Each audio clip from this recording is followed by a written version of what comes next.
marteau, mais voilà. Peut-on éteindre les micros qui sont allumés dans la salle, s'il vous plaît? Oui, Monsieur le Président. D'abord, je voudrais remercier Mme Girling pour le rapport qu'elle nous propose. Je l'ai rencontré et nous avons convenu qu'effectivement ce rapport pouvait évoluer, notamment sur les questions économiques, parce que sans économie, il n'y a pas de cheval. D'ailleurs, j'ai rencontré beaucoup d'acteurs de la filière pendant cette semaine verte, que ce soit des agriculteurs, que ce soit des centres équestres, des organisations, des syndicats, et ils m'ont fait deux remarques essentielles.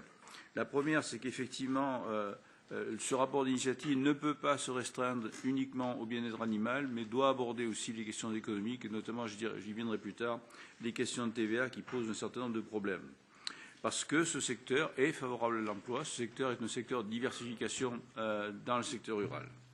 Deuxièmement, la PAC devrait prendre davantage en compte la question de la filière équine, notamment dans l'installation des jeunes agriculteurs, que ce soit pour la viande, pour les courses, aussi pour l'éducation sportive.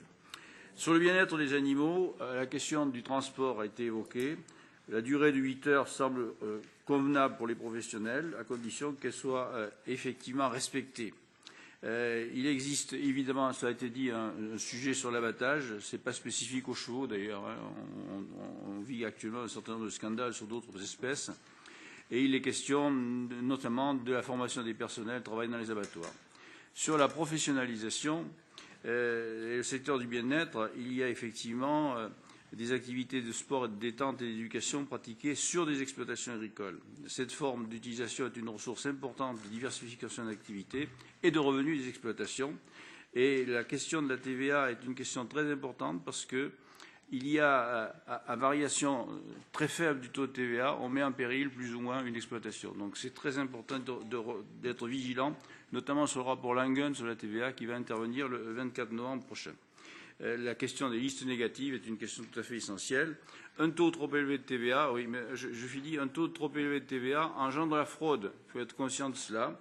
Et puis, il y a plein d'autres questions, notamment sur la question des courses hippiques, le développement local, la législation du travail, etc. J'en dis pas plus, mais on fera des amendements qui vont dans ce sens. Je vous remercie.